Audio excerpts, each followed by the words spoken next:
Forget gurus. Forget anyone claiming to be an online business expert without going through the challenges of entrepreneurship themselves. The Real Money, Real Business podcast is here to prove the best insights in online business comes from your fellow online business builders. We dig into stories of entrepreneurs selling their business on the Empire Flippers marketplace so that you can learn how they made their business profitable, how they overcame obstacles, and what lessons they learned in their online journey. If you want to take your business and your knowledge to the next level, you've come to the right podcast. Let's get started. Hey everyone, welcome to the Real Money, Real Business podcast. I'm Lauren, and today we have Phil on the show, who's selling an affiliate, display advertising, and digital product business on the Empire Flippers marketplace. Hey Phil, welcome to the show. How's your day going so far? Good, thank you. How's your day going, Lauren? Yeah, fantastic. Hopefully this interview is going to make it even better. Really looking forward to learning more about your business.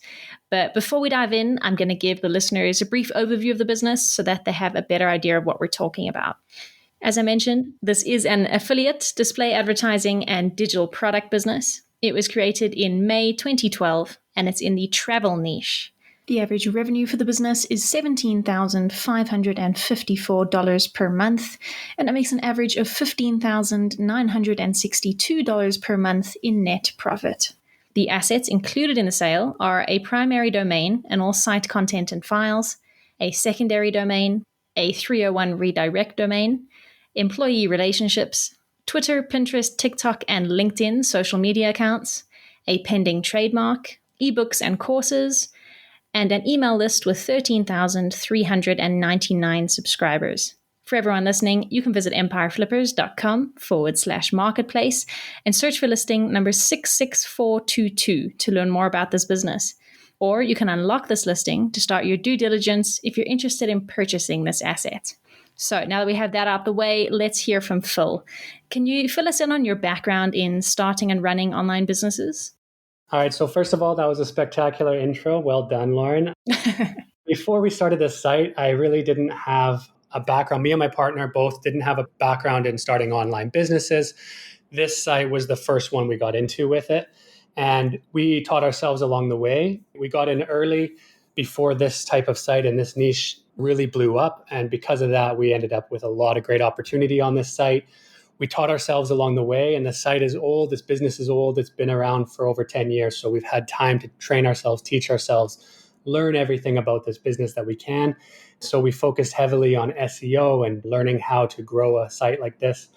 And from that, we were able to grow the site to where it is today, which we're happy. It's one of the most popular, one of the most well-known sites in this niche, and it's doing very well. And it was not our initial life plan to do something like this, but luckily this site has been really successful. This business has been great for us. And so it's been a learning process along the way. Yeah, that's fantastic. It certainly seems like you've experienced a lot of success with the business. When you were looking for an online business to get started in, what attracted you to the site or affiliate businesses in general?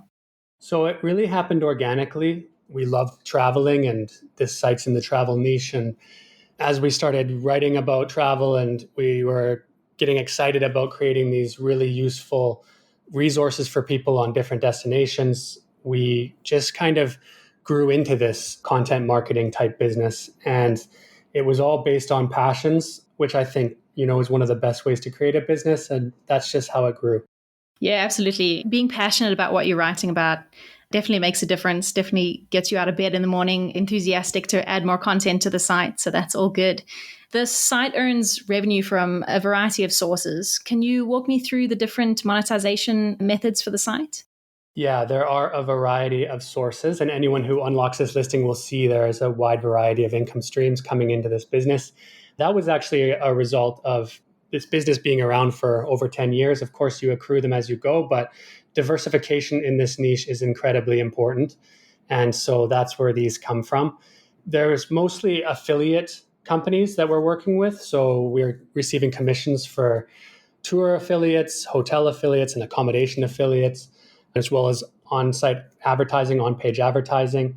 And there are a lot of different income streams to go through. So I wouldn't go through them all right now. It would take us a long time. But I think when you first look at the site, that looks like it's a lot to figure out. But in reality, it's a great way to diversify. And it's because of that diversification that during COVID, we actually did quite well, where a lot of travel websites and travel businesses dipped entirely, 80, 90% or went under. And this site in particular did very well during that time. And it's a product of this diversification, and it's all through that affiliates, different advertising revenues and things like that. Yeah, I think that's fantastic. As you say, that diversification definitely spreads your risk. And yeah, that was proven by your site thriving in COVID when so many crumbled during that time. You've had such a long, successful journey with this site. What are the reasons that you've decided to exit the business now? Well, there's a few different reasons we're exiting. We'd always said when we got the business to a certain point, we would consider, selling, and that's part of it. It's also that we've grown the site to a point where it is now a hands-off business for any buyer. It's a hands-off business for us. We have other businesses and we're working on them a lot, so we're spread pretty thin. And also, we are looking to get back to our roots of just being more creatives and doing more things on video and more personal. This site, the reason it's such a great resource is because it's working a lot with SEO. So we have a team of writers who are writing excellent content that's useful for people in Google search. And that's something that we haven't done in a long time now. We've stepped away from that. We've started trying to be more, on social and doing videos and things like that. So at this point, it just become the perfect period of time for us to give up this site and let somebody else take it to the next level. We have limited resources. We have invested in the site, obviously, over the years. But I think a new, fresh set of eyes, a new buyer, someone to come in with a bit more resources. There's just so much potential in this business. So that's why. Yeah, it certainly sounds like you've had such a great journey with the business, and to have built it up to a point where the business almost doesn't need you to be actively involved anymore is fantastic, and a perfect time to hand it off to a new buyer who can take it to new levels. You've been involved with the business for so many years now. I'm sure there have been a couple of ups and downs along the way. So let's focus on the positives first. What would you say was your biggest success or win with the business? There's been a lot of things that have been so positive with this business. Over the years, there's been different sections of time where we had great affiliates or great partners. What we found to have a lot of success in it is to create really large resources online for everything we're writing about and hiring expert writers. And that's part of the team we have in place right now. No ghostwriters, no AI content, strictly experts who have been writing about places they visited on the site, who have been there not just for a week vacation, but probably lived there for 2 months in most cases, if not traveled there tens, maybe 20 times, and really, really know each place. And I think that's where the successes come in. We all know nowadays that EEAT in Google is super important. And we've shown through the types of content that we're putting on this site that we are algorithm update proof at this point. For the past few years, we've had no issues with algorithm updates. We've been going up consistently. And I think that's a product of really dialing in our writing team and making sure that everyone that writes on the site is a professional, been there, done that kind of thing. And that's really helped us out. So I think that's where the most success has come, just finding that in the site. Yeah, it certainly seems like Google algorithm updates have, especially lately, been focused on that high quality content. So the fact that you've got that down pat, along with your diversification, certainly makes this sound like a very strong and fortified business. Yeah, definitely. I would just add that also so many sites in the marketplace or just around, I know that they're doing link building that you can't trust. There's a lot of sites around that I wouldn't want to be purchasing right now. With us on this site, we did it so organically the entire time. Never once did we obviously join a PBN or do any kind of spammy link building tactics.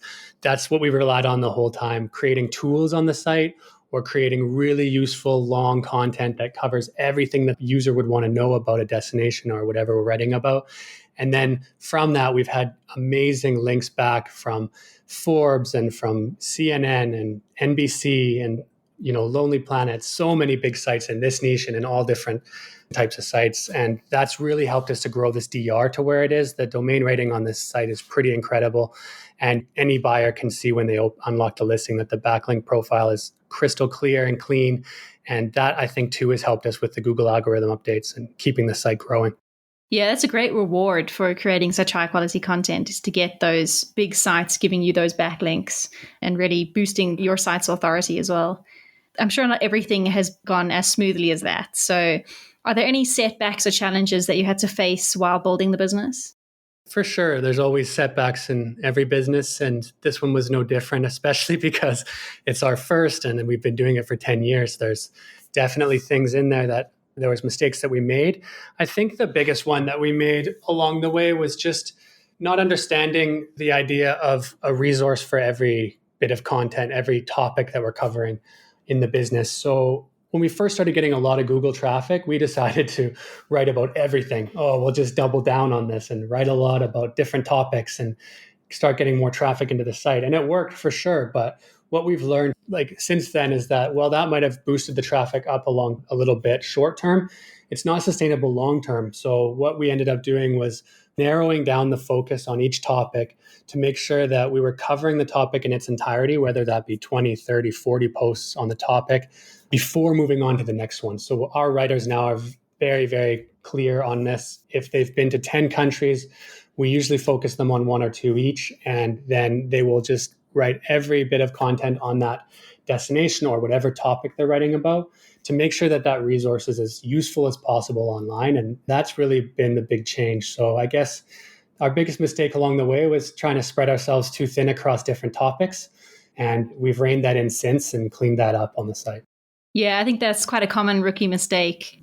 But your current strategy is great because it allows you not only just to cover that surface level topics, but to really dig down and get more granular. And I'm sure that helps with your keywords that you cover as well. You've mentioned how important quality is for your content, and I'm sure that brings in a lot of traffic. So walk me through where the majority of your traffic comes from and the strategies that you use to draw that traffic in. Yeah. So the last time I checked, organic search was 76%. Pinterest is the next one down at 10 or 11%. We get some direct traffic at about 9% because the brand is quite well known. And then referral traffic is 2%, and the rest of socials and every other bit of traffic is around 1%. If that adds up to 100, I'll be very surprised. I did not do this math before the interview. But yeah, that's about the breakdown. So we're getting a lot from organic search, which I think is great. I mean, that's the best traffic for us. And that's really what's helped us to grow this business over time. And it's always been around that, that 76 to 80% mark for organic traffic. So a lot of new people getting introduced to our brand and our website, and that's been great. And Pinterest as well. It's a nice little bump in there as well. You also have an email list with, I believe it was around 13,000 subscribers. Are you sending out regular campaigns to that email list, and do you get any traffic from that? Yeah, they do get email almost every week. And there are 13,000 or 13,500 in there. And yeah, I don't have that in these numbers right now, actually. I didn't think of that. But yes, that definitely gets traffic. On the days that we send that newsletter, we get a nice bump of 1,000 clicks or so. So that's great. And those are the really engaged people on the audience for the blog. They're clicking on this stuff. They're following week on week for the website. So they're also a great thing to mention. Yeah, it's a really large email list and it's growing. And we've always cut it back as well. So the open rate and click rate is excellent on those 13,000 people. It's been up to 28 or 29,000 before. And we continuously remove cold subscribers. So while some people who own websites might say, I have an email list of 100,000, but their open and click rate is 0.04% because they've never deleted a single subscriber. It's not the case with us. We have a really nicely engaged audience there. Yeah, I think that's an important thing to maintain the email list, as you say, so that the open rate's going to be really good. You mentioned that you have some very high quality backlinks from some big sites, not only in your niche, but sort of in general. Do you work actively on backlink campaigns, or have those sort of come about organically? We get a lot of these really large backlinks because the brand is well known in the niche. And so we have contacts in these really large sites that have featured us before. There was a period in time when we were getting a backlink every couple of weeks from really large sites, like I said, Business Insider, Forbes, CNN, NBC, all these really big ones. And from that, we have contacts with those editors and they know the site now. And so when we have a really great new piece of content that we think is relevant to something that they have on their sites, we'll definitely do a quick reach out campaign and, show them that tool or that bit of content. And oftentimes we get a pretty good response rate on that. And if we send out a bunch of emails, we're bound to get quite a few good links. So that's been really useful for us. And we've also had our VA do some of these reach outs and it's worked. So it's a scalable process. Yeah, fantastic. Well, speaking of scalable processes and sort of the growth of the business, you've covered a lot of monetization methods. You've diversified your traffic as well. What sort of opportunities for growth can a buyer tap into when they take over this business? Yeah, that's a great question. And I actually just talked to a buyer about this last night, and it was the same question exactly, basically. And the answer is literally we've barely scratched the surface. Even though we've run this site for 10 years, it's such a large niche. There is so much to write about. And only in the past 5 months have we really started narrowing down and pumping out these bits of content that are all in line with each destination, each topic that we're writing about. And even then, we've had lots of writers doing lots of content in the last 6 months. They're still just scratching the surface. So any potential buyer that comes in would basically take our templated content plan, continue with it, and we aren't even 5% into that plan based on the destinations that we have on the site and what we have left to write about that are super high volume, search volume terms. We talk about this as all the time that when we started this, we should have known this from the start. That's one of the mistakes. We could have invested right off the bat. And yeah, we didn't. We did everything ourselves. And now in the last 5 months, 6 months, we really invested a lot into these writers. So it's just starting. There's a wide open space, so much potential on this site. And I would say that as well, actually. We didn't think that the site was going to grow this much in the past few months. So we didn't think we were going to reach that point where we thought we'd be ready to sell and we'd be so hands off that we'd be ready to sell. But because of that, we actually ended up investing a lot in the last 5 or 6 months into the site, more so than ever before. And so that's great for a potential buyer because when it comes down to it, most people in the marketplace, they reduce their expenses massively for the 6 to 12 months up to a sale so that they can have a great P&L that shows lots of profit. We didn't do that at all. We didn't prep this for a sale to try to undercut the buyer and get a good deal. We really pumped money into this. And with Google taking 3 to 6 to 9 months to really crawl new content and give that content the traffic and the SERP space that it deserves, it just means that all that stuff we've done, all that investment is just waiting for the buyer when they end up taking over. So I really do think, we've had a 30% growth in the last few months, 25, 30%. And I think that's just going to continue going forward. And January 2023 was our best month in a really long time by, 30% or 35%. So it's just showing that growth is there. Yeah, that's super exciting to hear. It certainly sounds like there's a lot of traction that the buyer can take advantage of and that hopefully, the site can snowball from this great foundation that you've built. It sounds like your content creation process has gone through a lot of refinement over the course of this business, a lot of reiterations. So can you walk me through what your content creation process looks like now, from your keyword research and how you pick which topics to write about to how it's created and published?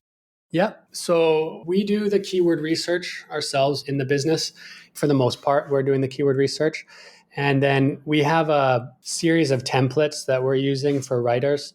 But what it is each topic of blog post that we have, there's a template there, and it's up to the writer to change that template into what they're an expert at. We really rely on the writers, and we've trained them over the past year or however long each of them have been with us to really understand that it's their expertise that is being used in this content to make it really useful for the reader. And so they're able to look at those templates and they're able to write the post as useful as possible, long, super helpful. And we have our VA and our proofreader. The two of them, they're actually submitting these templates to the writers. The writers are coming back with the first draft. And the way it's so hands off is that really our VA and proofreader are the ones that are communicating with the writers directly. They're trained extremely well on exactly what we're looking for. And so they're relaying that to the writers, and back and forth it goes until the final is submitted. And at this point, we only have to look over the posts once in a while to make sure that they're good. But our team's really good at making sure that the content's up to scratch for what we're expecting ourselves. So that's how it's hands off.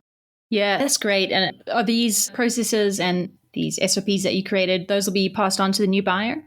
Yeah, that's what's going to be happening when we have the new buyers. Yeah. Yeah, I think that's wonderful. It's definitely going to be super helpful. So you've described this business as being very hands-off. You've sort of slowly stepped back over the years. So in the business's current iteration, what does a typical work week look like for you when running the business? How many hours are you spending on the business, and what sort of activities are taking up your time? Not much, because like I said, we have other businesses, 4 other businesses that we're running.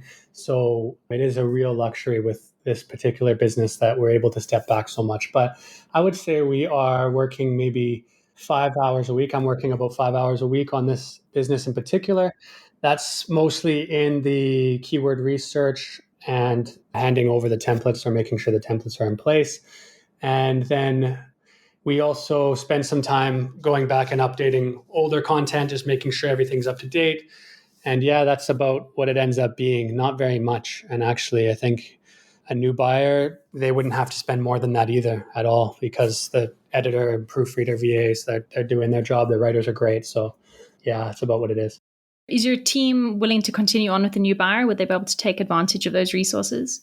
Yeah, we've talked about that also with other buyers. We have interest from 3 of the staff members to continue, and we haven't asked the other 4 because we're just waiting to make sure that the right buyer is there. We've had some buyers already express that they have their own teams in place. So I don't want to get our staff excited about staying on and then it ends up that they're not. We're sure that everyone on is going to want to continue, but that's obviously going to have to be contracted with the sale, and it won't be guaranteed until the offer's in. Yeah, sure. Absolutely. That makes sense. When it comes to the support that you're willing to offer the buyer to help them sort of ease into that transition, how much support are you willing to offer there? We're looking at about 30 days of handover. I think that's plenty given the fact, especially if the team is continuing and going to be involved, which I do believe they will, at least proofreader and VA. That would mean that they also know the business. So going on from there, they know the content aspect of the business. So the handover will really be how we get that content ready and how we do the keyword research. So that handover, we have 30 days and we'd be on calls with the buyers and be on whatever they needed, Zoom, screen share, and also email. Yeah, that's great. As you say, taking on those knowledgeable employees will be a huge asset, as well as those SOPs that you created on top of that. So it should be a pretty easy transition. When it comes down to the nitty-gritty of the sale, would you be open to something like an earnout agreement? That really depends on the agreement. It's not what we're looking for currently, and we do have some upfront buyers in play, like looking at it right now. I would consider it if it was like a finance deal over a decent amount of time, and if there was at least an 80 to 85% upfront payment on the full listing price first, and then the continuation. But that would definitely be something we would consider. And it could be part of the negotiations with a potential buyer if it came to that. But we would prefer it to be a cash upfront offer or something similar to that in LOI, and especially not performance-based, because I just cannot trust anyone that they would come into the site and treat it exactly as well as we have and being careful with it. I'd want to make sure that financing was in place, but that I wouldn't have to worry about the new buyer coming in and then building a bunch of spammy backlinks and breaking the site and then having an issue with performance-based earnout. Sure. Yeah, absolutely. That makes a lot of sense. And would you commit to a non-compete agreement? Yeah, this is another thing that was talked about in the onboarding with Empire Flippers and with other buyers in place right now that are interested in it. That's definitely for sure. We aren't going to be starting another website specifically in the same niche as this site. And we'd be willing to negotiate a non-compete. We have other websites. One of them is in travel, but it's very, very different to this one. I can't go into details on this call about how it is, but it's not at all competing. And so that would be discussed, and we'd let the buyers know in the calls leading up to the potential sale. That's in place, that other site's in place. But yes, if the non-compete read, we are not going to start another site in this niche for X amount of time, we're absolutely agreeing to that. Fantastic. So with everything that we've discussed, this being a hands-off business, having all these great assets in place, diversification, providing a protective moat around the business, what do you think the biggest challenge will be for a buyer taking over the business? I think there's not many challenges taking over the business. I think the way it's set up is not going to be very challenging. I guess the hardest thing will just be the handover of many different income streams. It's hands off once it's all moved over. Of course, the income just comes in. It's very passive. There's no reason to do anything but leave it making money. But the handover of all those different income streams just means that the buyer and I will have to be on calls, just moving over those accounts over to their name and making sure that they're all hooked up that way. Other than that, that's still a pretty short handover. Other than that, I think as long as they continue on the plan we have, or if they have their own plan that they feel is better, that's worked for them in the past, it's really going to be an easy handover, and it should be no problem, and it'll be successful moving forward. Yeah, that's great to hear. Definitely reassuring for buyers as well, I'm sure. Phil, you've had a long journey with this site. As you say, there was, a lot of lessons that you learned along the way. So any one of our listeners who's thinking of starting an affiliate site of their own, what sort of advice would you give to them that you wish you knew 10 years ago when you started this site? Yeah, I would just say don't do anything for search engines. You have to do this all organically. You have to really think about your audience and your readers, and don't write for search engines. Don't build spammy links and try to cut corners for search engines. Do everything you can to make sure that anything that you publish, anything that you do in your business is as useful as possible for the end customer, which in the case of a business like this is the users on the site. So that would be my biggest thing. We're lucky in that we figured this out kind of early on, and we didn't do those kind of things. We really decided to make this site as authentic as possible. And that's carried on till this day. And that's why we have no AI content on the site. We're not doing anything like that's cutting corners or trying to game any systems. We're just doing the best we can by our audience. And that's what's proven to work. Yeah, I think it's an absolutely fantastic strategy. And, putting your readers first is going to keep them coming back for more, which will keep your traffic numbers up. So there's no downside to that approach, which definitely fantastic advice. And that leads us into the final question of the interview. So the one we've been building up to this whole time. Are you ready? I'm ready. Okay. So Phil, if you had to put yourself into the shoes of a buyer, why do you think your business is a business worth buying? There's many folds to this question, but I try not to ramble on too much. The floor is yours. Yeah, okay. One of them is that, like I said earlier, we weren't planning on selling this business.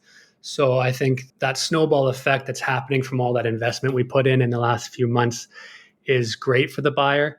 And they're going to see those returns continue for 6 months following the sale, which I think is excellent. And if they continue to invest the way we were in that heavy growth mode, they'll see that even more so. It's an enormous brand behind this website. It's one of the originals in the space. The DR is extremely strong. There's not many sites out there in this niche with, this kind of DR and this type of recognition of the brand and white hat SEO all the way through incredible EEAT that hasn't been affected by Google algorithm updates in a long time. We have an excellent team in place, like we talked about, leaving little for the buyer to be overwhelmed by after any potential sale. We don't use AI content or cut any corners the whole way. Our blog posts are all written by experts who have been to those places, done whatever they're writing about, and are not just ghostwriting or BSing in any way. There's a trademark forthcoming on this business. There are multiple avenues of revenue that have not been explored. And even though we have lots of revenue streams that I talked about, I think in that way, we've also only scratched the surface. There's so much perks for the business. There's free travel that's offered to us, or paid travel, free flights, free hotels, just based on the type of business it is. The site's been completely rebuilt recently, and it's scoring incredibly high on page speed insights. It passes all core web vitals, which is incredibly important right now for SEO. And it's showing since we did that to see the growth that we've had. And this thing, it's my baby. It's been treated as such the entire time. Someone taking over this site now, it just has so much potential. I'm selling the site, but I think once a buyer unlocks this listing, they're going to see that everything I'm saying here is true. And the site's just waiting to have fresh pair of eyes on it, a new team to comb over it, and just so much growth ready to be realized. Yeah, very well said. It certainly sounds like a quality business that ticks a lot of boxes. So hopefully buyers will be lining up to chat to you about it. Is there anything else that you'd like to share with our listeners before we finish up? Any parting words? No, just that I'll be looking forward. I hope that you go in and check out Empire Flippers and unlock this listing and check it out, do a deep dive. And I'll be looking forward to any calls that happen. We're available quite a few hours of the day, and we've been available for all the calls we've had so far and making sure that we do our best to accommodate everybody. So look forward to it. Wonderful. Well, thank you so much, Phil, for coming onto the show and giving us some more insight into you and your business. It's been a fantastic conversation, and I appreciate you taking the time out of your day. All right. Thank you so much, Lauren. All right, everyone. Thanks for listening. To learn more and see if this listing has already been sold, head over to empireflippers.com/marketplace and search for listing number 66422. If you're watching this on YouTube, click the link in the description to go straight to the listing. Once you've unlocked this listing, you'll be given everything you need to know about this business. So until next time, enjoy your digital journey.